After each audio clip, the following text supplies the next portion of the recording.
Welcome, listeners. Here we have Julie Menanno. Julie, it's such a pleasure to have you here. Relationship expert. You're a powerful woman. You've got over 1 million followers. You've touched millions with your advice around relationships, being a qualified couples therapist, as well as being the author of your best-selling book, Secure Love, which has been described as a must-read for couples. Currently, you're based in Bozeman, Montana. Is that correct? Yes, that's correct. A place I wish I knew more about. You've also been married for over 24 years and have 6 children. What's it like to have influenced so many people and helping guide them around the enormous pleasures and challenges of relationships? First of all, thank you for having me. It's lovely to be here. And I feel so fortunate and grateful and honored to be able to take what I do with couples in my work and my therapy, my private practice work, I guess you would say. And I see such profound healing in that space.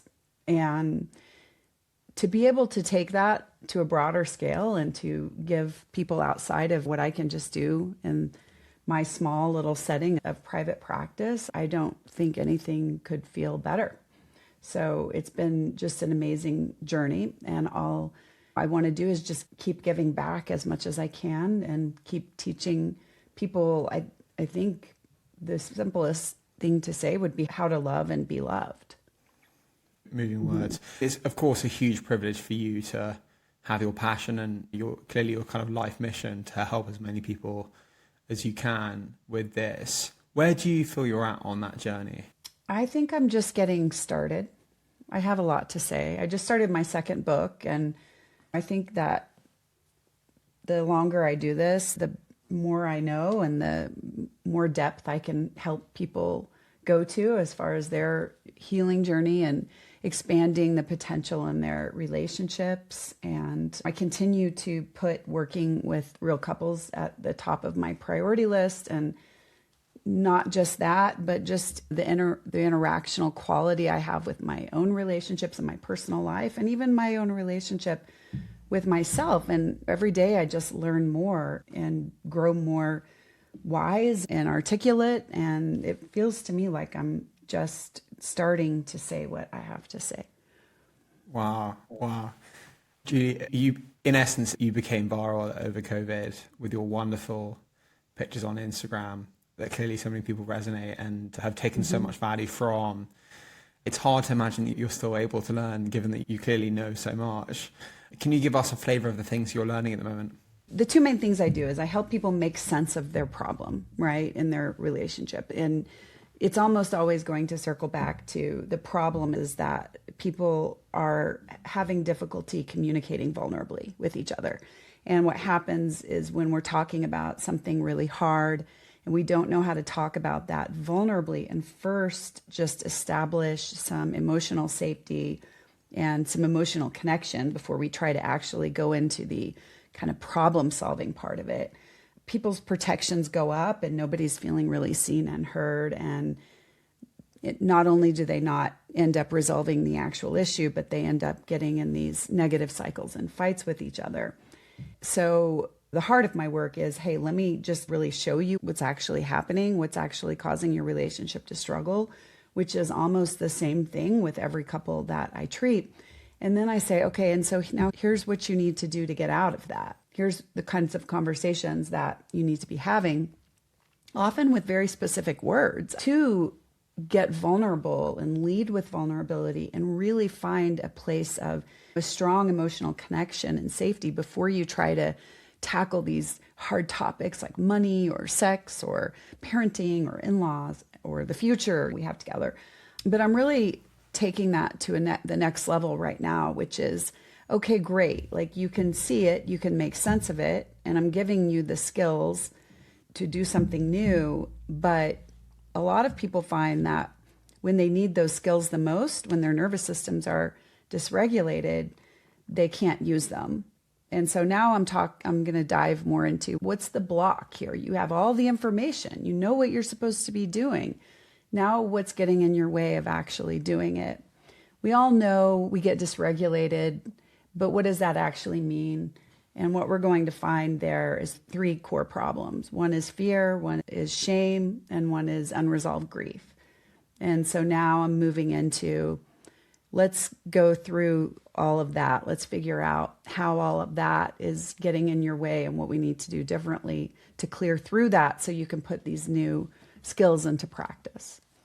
Really moving. It's sometimes quite hard for people to understand what great looks like. Really great relationships. What do they look like? What kind of agency do you think we can have in someone else's life? Give us a sort of flavor of what the best relationships you've come across, the kind of ways that the mentalities that people bring to the table and how they want to support their partner. Because it's quite surprising and moving, the thought and attention to detail that you hear about that some partners give to their other partners. Yes. I think it's a great question. When we're talking about secure attachment, the building blocks of secure attachment are met attachment needs. And that means that both partners not just have met attachment needs, and I'll tell you what those are in a moment, but they trust that those needs will continue to be met in the future. So met attachment needs are these basic needs to feel connected and close to your partner. I need to feel understood.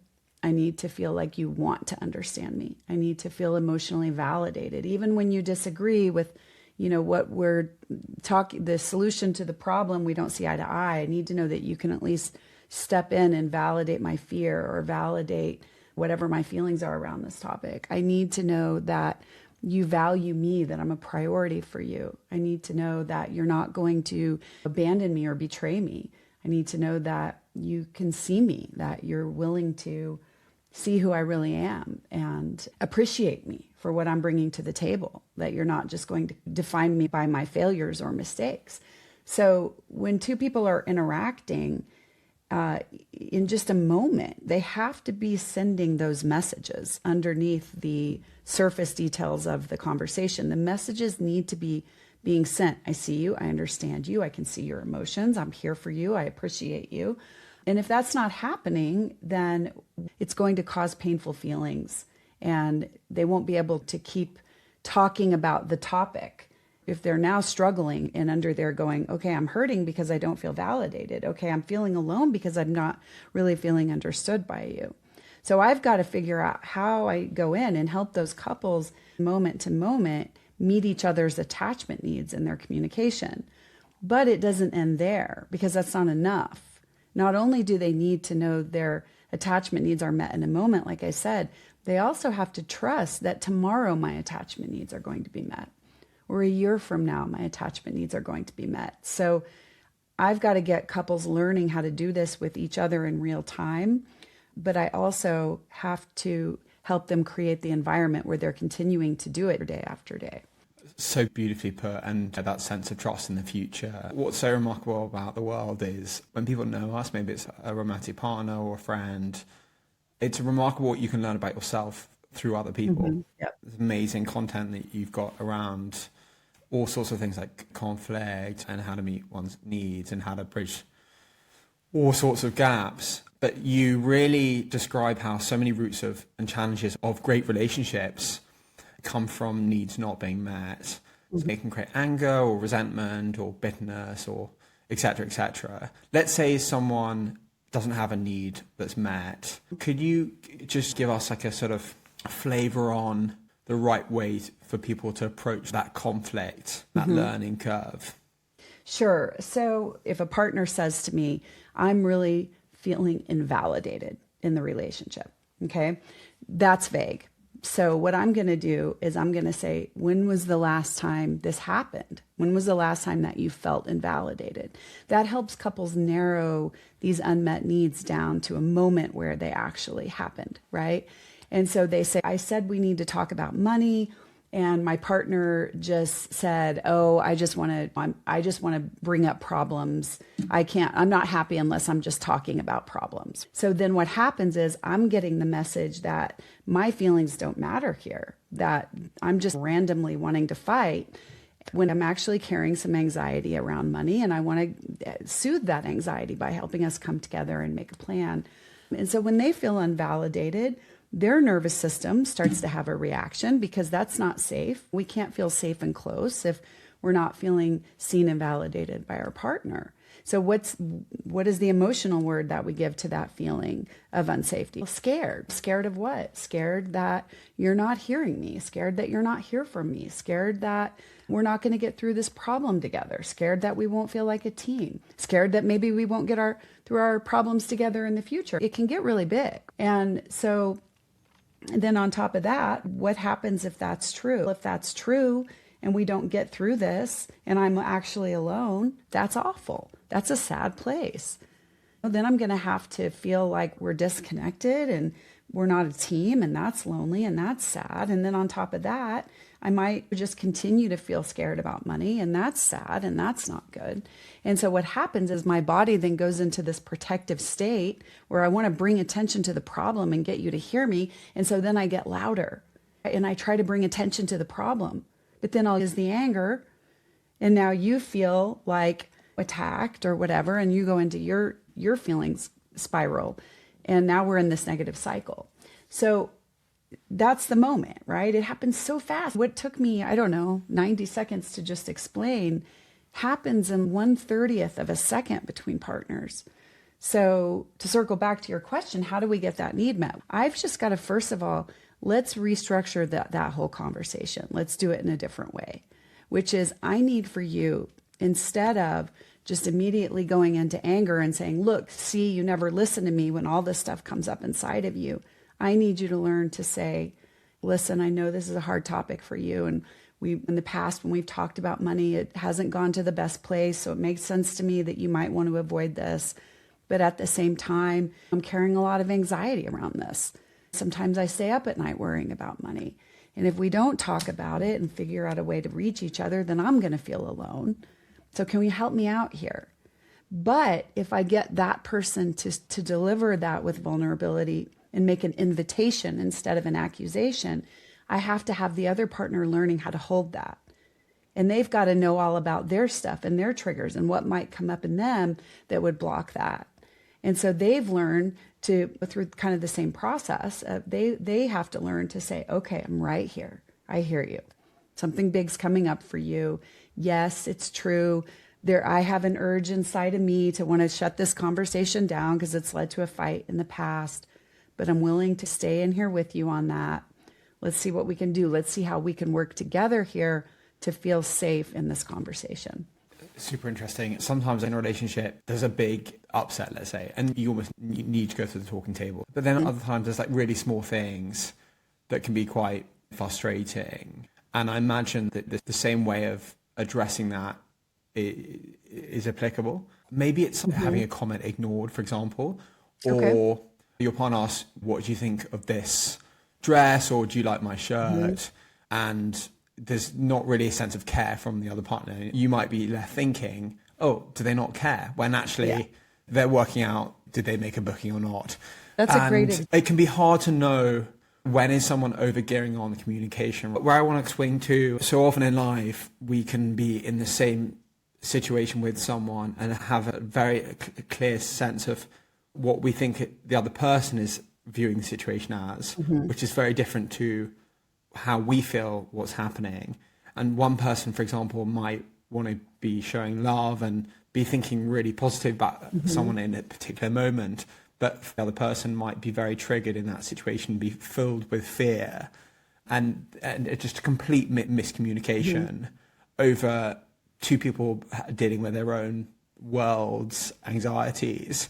And I guess the sadness is when time moves on, you don't see those mismatches. Yeah, that's hard. And to be honest with you, I think it's those little things that look little that take couples down as much as big things like affairs. It's these moments of 1,000 paper cuts of feeling emotionally dropped or emotionally abandoned. If that situation that you're describing happens, right, that tells me that it seems so small, right, to be ignored and unseen for a comment that you say. But if this person has spent years or months feeling unheard and unseen in other situations over and over again, and maybe in their childhood before that, being unheard and unseen, that isn't little for them. It might be in their head. Looking back later, they can say, oh, that wasn't a big deal. Why didn't I just let that go? But for their nervous system, it's a real threat. It feels like I'm not being seen. Am I invisible here? And what if I am invisible? Am I lovable? Am I worthy of connection? What if I never feel seen? What if, I love this quote, the only thing partners are ever really asking each other is, are you going to be there for me when I really need you? So in that person's nervous system, it can feel like, if you're not even willing to look at me and answer me about this dress, are you going to be there for me later when I really need you? So that tells me that person isn't safe, okay? Anybody who reacts to that already isn't feeling safe. So now I got to figure out, why is this person not feeling safe? Is it because they're having a hard time, even in the most safest environment possible, feeling safe because their nervous system has been wired to seek unsafety? Or is it because they really are in a relationship where there's a lot of little micro abandonments, and this is just one of them? So now I've got to get them talking about this in a new way, right? Let me say this. There are two different options in that situation. If you're the person and you say, hey, do you like my dress? And your partner is just completely blank, right? You might say to yourself, you know what? This is one of those moments where I'm starting to feel unseen and unheard. And it's taking me to that scared place where my mind just goes to the worst case scenario. But my partner and I have talked a lot about this, and I'm learning that maybe that's not the case right now. And we've done some work. And what's another explanation? Another explanation might be that they're just thinking about something else. And that's like a self-soothing approach, right? And then you wait and see and let it go. And maybe if it happens again, then you say something. But let's say not. Let's say this is a pattern. Then you might want to say something like, hey, what happens is I asked about my dress and I didn't hear you respond. And it could have been that you had something else going on. My nervous system gets a little scared. Can I just get some reassurance here? And open up that conversation in a safe way. The better thing to do, though, is to not bring it up at all right then, maybe, if you're new to work, and later bring it up when things are safe and calm and you're not in a hurry, and say, I notice that sometimes I start to feel, when I don't get a response from you, I start to feel like, are you there? Can I reach you? And can we talk about that? And before we even try to talk about it, can I just get some reassurance that matters to you, that those little micro moments matter to you? So it's, and then the other partner, I'm describing one partner who's reaching with vulnerability. But I also need the other partner to be able to respond to that from their own vulnerability, which might sound like, oh no, I was just off in thought. But they need to have space to say, sometimes it can be really hard for me when I feel like I'm just only defined by the moments when I'm not showing up. And that takes me to a lonely place.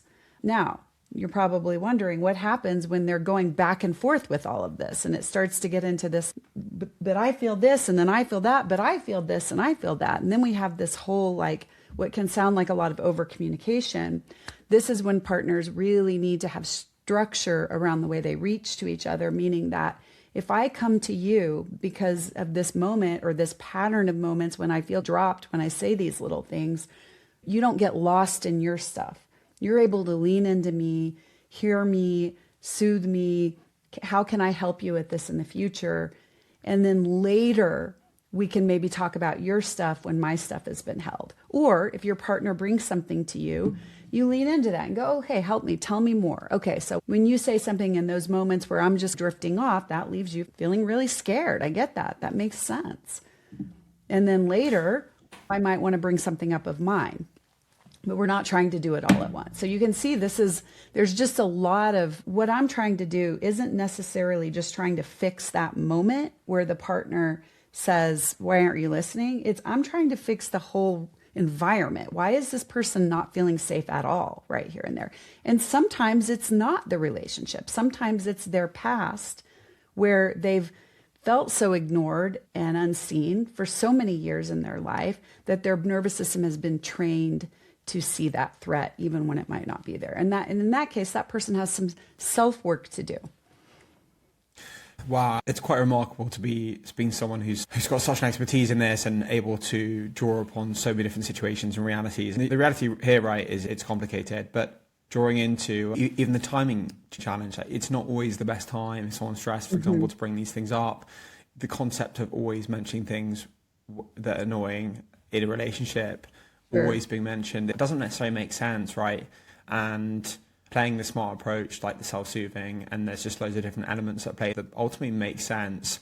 You dug a little bit into the concept of history, and we've all got different childhoods, etc., and romantic experience and whatnot, needs, etc., attachment styles. There's this concept of norming, storming, and performing in working in a team, and how conflict, once you've had that conflict, you can really perform.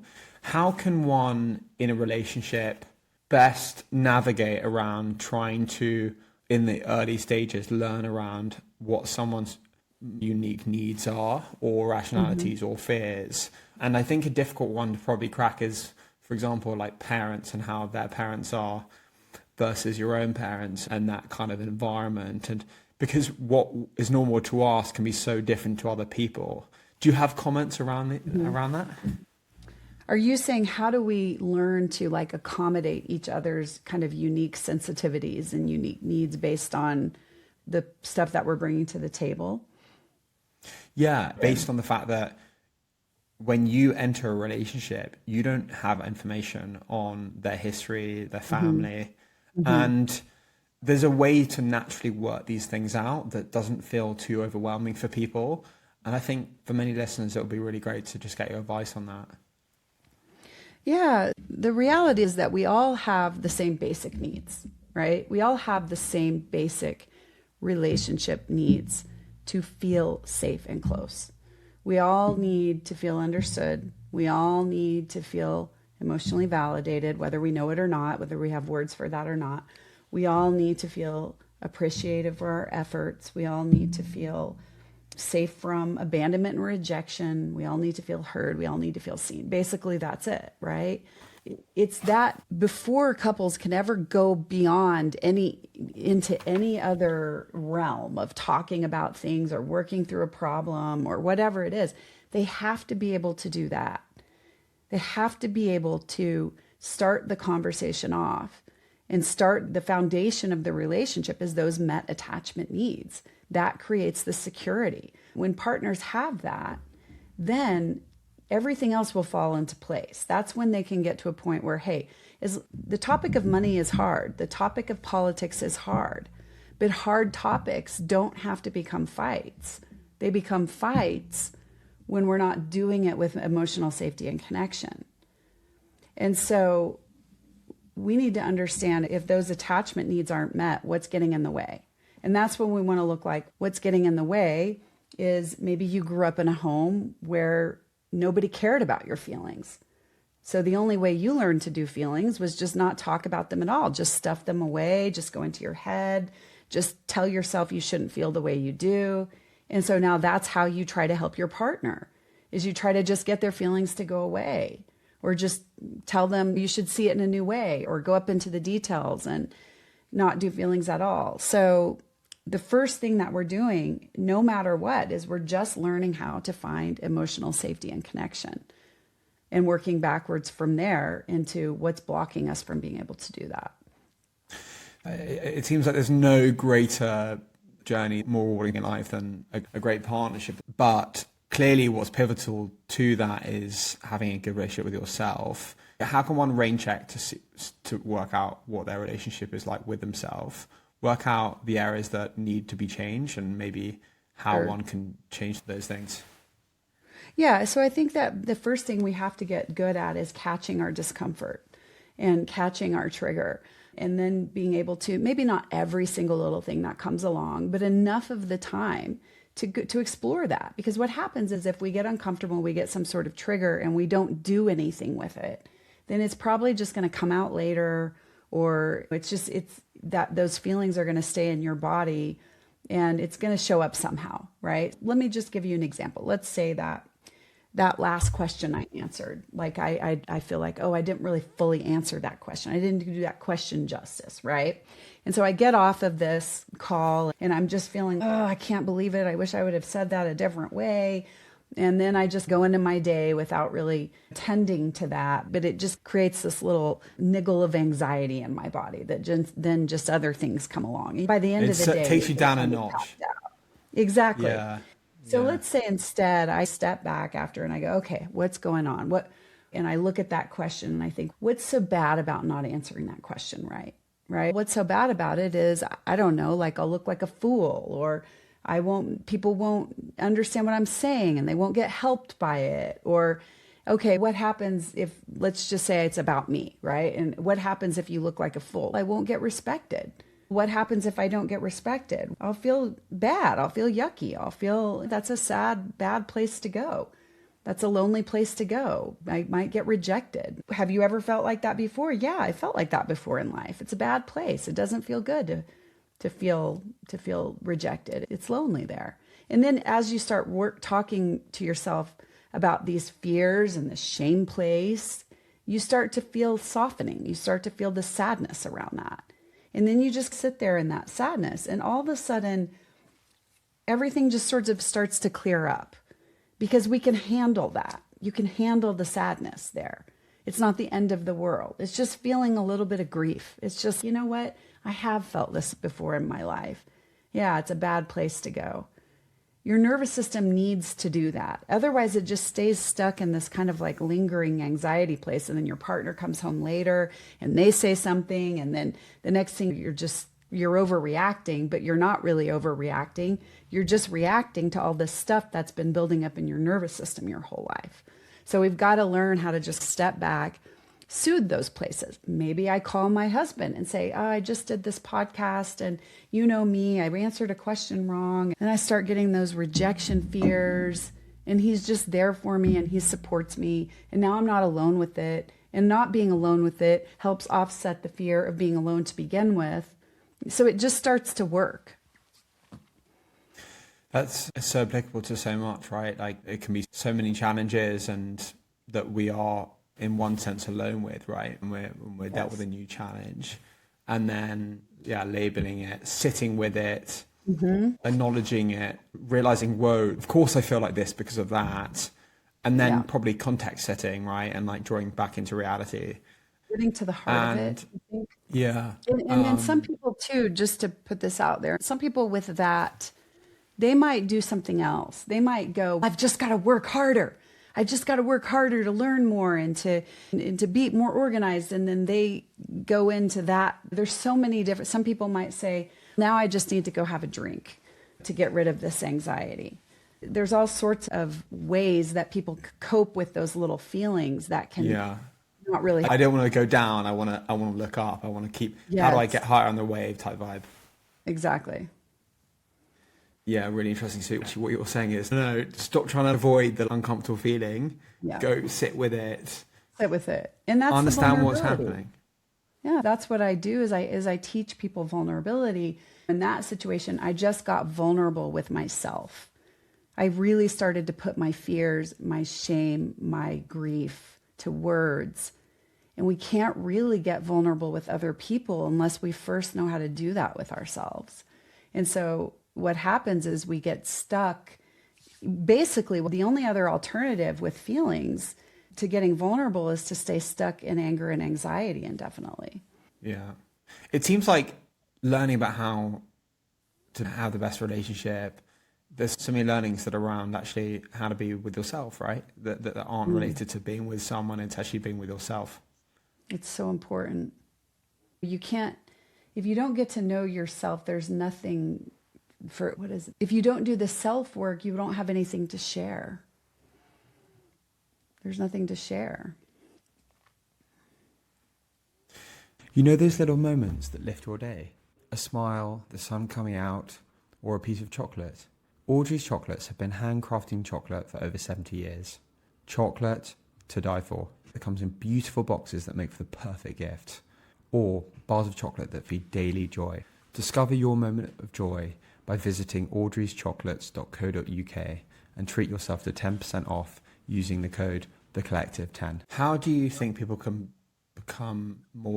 stay more constantly healthily connected to themselves. So let's say people have got their week, their day, their mates in the evening, they're back at work, day 2, week's going fine. Day 3, challenges have hit and they're slightly in panic mode. Do you have anything you want to add on how people can get back to that, whoa, everything's fine, whilst, as you put it, go down the wave and facing it? Yeah, you have to be able to tap in. When you're going out and navigating life, you've got all these feelings coming at you left and right. And a lot of those feelings are going to be slightly triggering, like little anxieties coming at you, little bits of pressure coming at you, little bits of someone being disappointed, little bits of worried about being late. And it starts to build up. And to get through the day, we have to go into this dissociated state to some degree where we aren't sitting there and processing all of it because we have a job to do. We have to get through the day. And so sometimes with the speed at which our society travels, we stay in that dissociated state. And we have to build times into our day to come out and tap in. What's going on with me right now? Do I feel a little angsty? Yeah, I feel a little angsty in my body. What's the fear? Let me see if I can put some words to that. Maybe you were late to a meeting, or maybe someone didn't like your project, or you got a bad comment on something. And it doesn't have to be every single little thing, because the thing is, all these triggers are going to go to the same place. They're all going to go down into loneliness and sadness and a human vulnerability place. They wouldn't be triggers if they didn't. And so we have to just take some time to step in there and just sit with our feelings and let some of that metabolize. I think for me, prayer is a really good way to get there. It slows down. It is a way to tap into yourself, but not be quite so alone. If you have some sort of spiritual support system in your life, whatever that is for people, it's a way to be alone without being alone. So it's just really being intentional about slowing down. And I don't mean just slowing down and reading a book or sitting in the park. Intentionally really trying to get in with your feelings, going home to your insides and dealing and tending to that, helping yourself emotionally. Because if you're not, again, you're not giving yourself space to actually feel any of that stuff. And so your body is just going to stay stuck in anger and anxiety, which are take action emotions. And so you're just going to be chronically in this state of take action, crash, take action, crash. And the relationship version of that is these periods of fighting. The crashes. So fascinating. And I really suggest everyone checks out your material, because you've really got a powerful way with how you communicate these really useful messages in really relatable context, but also clear kind of practical takeaways, which who doesn't love some clear places to look for quick wins? I appreciate you saying that, because for me, I'm not being clear at all. I'm just like, oh God, why can't I say this clearly? You're hitting more of the target than you think. And it's over 1 million people, my God. But you really beautifully encompass what anxious attachment style can be the product from, and how it's the product of people abandoning themselves. And that's so relevant to our conversation around people wanting to, and I think it's like very logical, right? People wanting to avoid the acknowledgement of maybe stress points or fear points. In my experience in the day, life's busy. So it's quite interesting how the attachment styles can help us teach us about ourselves in that sense. Absolutely. Yeah. Do you think, Julie, again, I still feel it's quite hard for many people to really, truly have an idea on what really great relationships look like? And this concept that you talk about, which is people being seen, people feeling connected to others, it seems like that's quite a hard thing. Naturally, we can tap into doing that for people, but the intentionality can be quite variable on how we do that. Can you give us a flavor of the different ways that the best partner could show up to someone? Maybe it's helping them see their inner strength, what they're great at could be one. Another could be doing nice chores for someone to support them. Another could be helping, your partner learn things about themselves. But there are so many others. Sure. And I think it'd be great to hear your sense of how we can be there for a partner. Yes, when you say the chores, we want there to be a healthy division of labor, and we want partners to have conversations where they get to know each other and learn about each other's past and all of these things. What I would say is let's go back to the basics here. Let's get the basics down, and the basics will help us to go to that next step, which is some of that more like, what are the conversations getting to know each other sound like, or how do we divide chores, which is relationships happen in moments, right? They happen in these isolated moments of interaction. And so if we're talking about some sort of, let's put physical interaction over here to the side, that matters too, but let's talk about just verbal interaction, right? Every single moment of interaction needs to have these needs met, where we feel understood, we feel heard, we feel emotionally validated. Whether we're saying it or whether it's just a felt sense, we know it's there. That has to be there. That is the starting point. So if someone's saying, how can I be a better partner? That's it. Start there. Every time my partner says something to me, every time they bring something up to me, I'm going to do every single thing that I can to help them feel heard, to help them feel seen, to help them feel understood, to help them feel validated in a small way, in a big way, whatever the situation calls for. It doesn't have to be a long conversation. It's just, I'm going to do what I need to do. And if they don't feel that, I'm going to figure out what's missing and I'm going to fill in the gap. And then from there, we start talking about how can I help you with the chores? Because if there's a problem with chores and they come to you and they say, I'm feeling overwhelmed, the first step isn't, what chores do you want me to do? It's tell me more, help me understand where you're coming from. Tell me about overwhelm. Okay, you're feeling overwhelmed. There's a lot on your plate. Okay, so what I think I'm hearing you say is that you're coming home and you're not having any time to rest because all these things need to be done, and that's creating stress for you. And you're saying, I got to figure something out because this isn't workable. Am I getting that right? Okay, it's definitely not too much that you're feeling overwhelmed. I get overwhelmed too. So let's work together to come up with some sort of solution. That's the starting point. Nothing goes forward without that happening.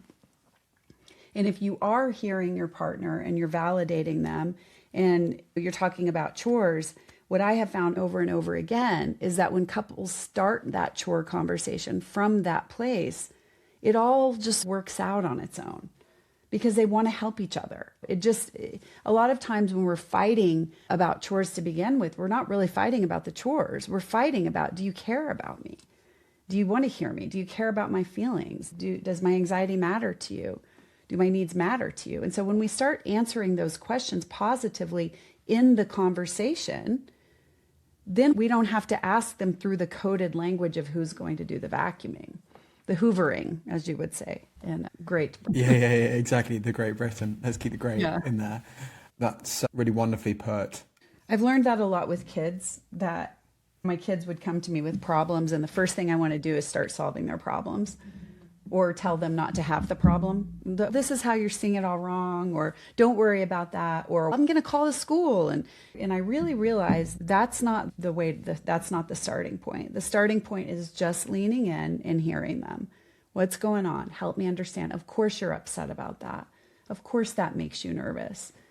And 9 out of 10 times, that's enough. That's enough. The conversation doesn't even need to go beyond that. They tap in when they feel heard and their nervous system relaxes, and they can tap into their own resources and start to go, okay, what can I do here? Or just having that emotional release of sharing is enough. It's just all they needed. Now, in the 1 time out of 10 that we do need to do something, then the conversation is going to go a lot more smoothly about what should we do here to take action when everybody's feeling connected and heard. And the same applies to couples, obviously. It's just, to me, that it's something about the relationship with kids has really driven that point home for me. And yeah, when we love someone, all we want to do is for them to be happy. And sometimes the immediate feeling, the biggest shortcut to that is solving the problem right with them. Yeah. Rather than, as you say, being heard. I think it's really interesting how you reflect and you talk around how to get them to navigate towards like self-soothing stuff and the answers. Probably something that the great masters of the universe find easier than others, and with good reason. It's not the obvious route. The best way to help someone feel happy is to connect with them. Yeah, meet them with where they're feeling and the logic Yeah. on why they're feeling how they're feeling like that. That's really interesting.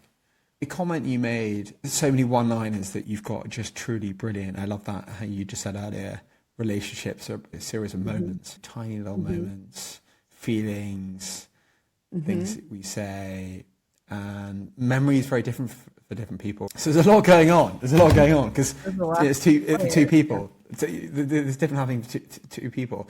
You said something also quite moving, which is relationships fail from lost emotional safety, not just love. That must be. How do you personally deal with that when you hear these stories? Do you just think, oh, when things don't work out with people, it must be quite painful for you to hear about that? Do you try and push people to a place where it's like you can't control the outcome of the relationship and, you're going to be fine? When it doesn't work out? Yeah. Yeah. I think that sometimes things don't work, right? And so, of course, we do have to get to a place where, at the very least, we've learned to have a strong relationship with ourselves. And ideally, if something isn't going to work between two people, they can still communicate with each other around it not working from a place of emotional safety going forward. If they have kids together, or they can learn to communicate with safety. Anybody can learn to communicate with safety, whether they go forward and have a relationship or not in the future, a committed romantic relationship. But one of the things that I've done a lot with couples is when they do get to the point where they're feeling really hopeless and they're feeling like I don't know that we can ever find it again. I don't know if we can ever reach each other and find that love that we once had. What I'm going to do with that, you said earlier, something really important, meet people where they are. That's who they are right then and there in my office. That's who they are. They're two people who have disconnected from each other. And so I'm going to help them connect over who they are right then and there, which is hearing each other's demoralization, holding each other's hopelessness. Let's just talk about it. Let's help you validate that in each other. Yeah, I feel hopeless. I get it. I get how hopeless you are. I feel it too. I'm so sorry we've done this to each other. I'm so sorry we didn't have the skills to reach each other, and this really is awful. And a lot of times when you get people doing that, now they're connecting. So I'm not trying to get them to connect over something that arbitrary. I'm getting them to connect over who they are, that reality for both of them in the moment. And all of a sudden they're seeing each other. And they're not getting triggered by the hopelessness. They're not saying you're giving up too soon, or you shouldn't feel hopeless, or it wasn't my fault. They're just meeting each other in the pain that they're both in. And a lot of times that starts to build the connection that they're looking for to begin with. Julie, you make it seem so simple in such a great way. One thing I think is quite special around what you've communicated is how you pitch this concept around when there's tension and challenges. It's not that the other person's the enemy. You two people, you're on the same side, and it's actually just more a case of around working out where the unmet needs are. It feels generally quite exposing to always go back to that wider context of, hey, listen, we're on the same team, I love you, la-di-da, and then dealing with the tension. Do you have a view on that? Do you think that is true in life generally, that people find it hard to address the wider context, which is, hey, all they want is like the best relationship ever? Yeah, you've mentioned how important it is for people to acknowledge. There's this almost this like challenge where in a relationship where if problems arise, you two people can very quickly lose sight of the fact that they're on the same team and they both want the same thing, which is to be happy. And instead they're just thinking about the problem, and suddenly they feel like the other person's a problem when actually that's not true. And it can be vulnerable to admit to the other partner that all you want is them.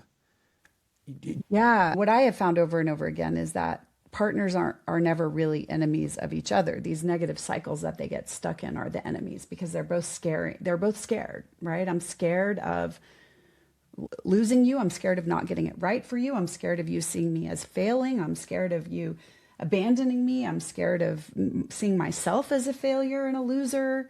I'm scared of all these things, and I don't know how to talk about those fears. I never learned how to be vulnerable. And so we've got to learn how to get underneath that and say, look, The enemy here isn't us. The enemy is that both of us don't know how to do vulnerability. And so when we don't know how to do vulnerability, we just start going into these cycles of protections, and our fears and anger gets the best of us. And let's do this differently, because our relationship is too important to let these negative cycles hurt us in this way. And now we're coming together against a common enemy. And because if you can make something else the enemy, which is actually the truth, right, then your partner isn't the enemy. Gratitude, it's a powerful instrument. Have you heard of instances in couples where it's used brilliantly?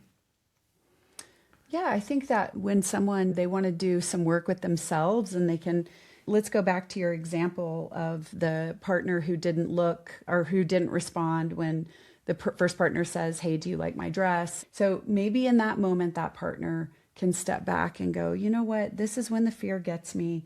And my brain's going to that place where I'm feeling unseen and ignored.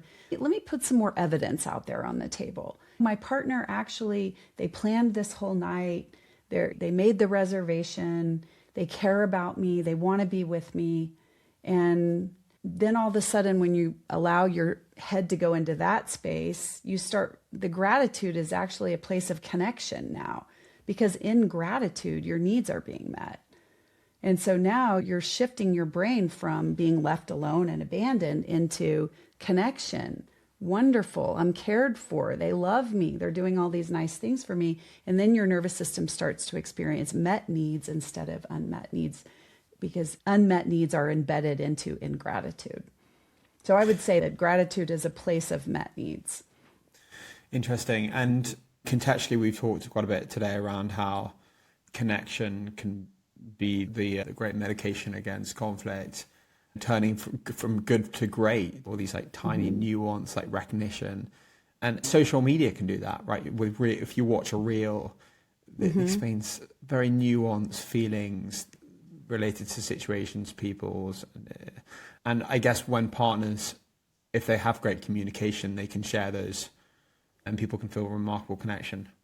Like when you see a social media post that hits you, it resonates with you. You might not know that person who created it, but you feel seen, you feel understood, you feel resonated with. That's where we thrive. And it's nice when it comes from social media, but it's exponentially nicer when it comes from a real human that we know and we share a life with. And I really don't know that there's anything that feels better than just feeling seen and heard and fully known by another person. Yeah, and reflecting off that, it's called connection for a reason, right? When we see someone we like, or it's because they help us, they bring us to a place where we see the world in a way that you feel very connected. Maybe not just to them, but to the world. Yes, to yourself. Yeah. Do something bigger than you. Yeah. Julie, we have time for a few quick fire questions. A favorite book, film, or artist? My favorite book is probably Dickens' A Tale of Two Cities. Book, I love Oliver Berkman's 4,000 Weeks. Film, Royal Tenenbaums. Artist, right now, probably Mumford & Sons. I just got tickets to see them here in Bozeman, so. Oh, wow. Yeah, I'm excited for that. I've been listening to their new album to get ready, and it's amazing. Incredible. Marcus Mumford. Yeah. Words you tell your younger self. You deserved more than that. You deserved better than that. You can add one thing to your bucket list today. What would you like to add? I'd really love to be on Drew Barrymore's show. That would be a bucket list item. I love her. Amazing. One thing you'd like to learn more about? I speak Italian. I've been learning Italian for many years, and I want to keep learning and learning just more about the language. Wonderful. Julie, it's been such a pleasure having you here today. Really grateful. It's been lovely. Thank you. I really enjoyed it. If you've enjoyed this, hit subscribe so you never miss an episode. Want to support the podcast, inspire as many people as possible? You can either make a donation on the Buy Me a Coffee link in our bio and website. Want to access exclusive content? Submit ideas for future episodes? Join below as a Patreon member and we will make you feel special. Thanks so much for listening.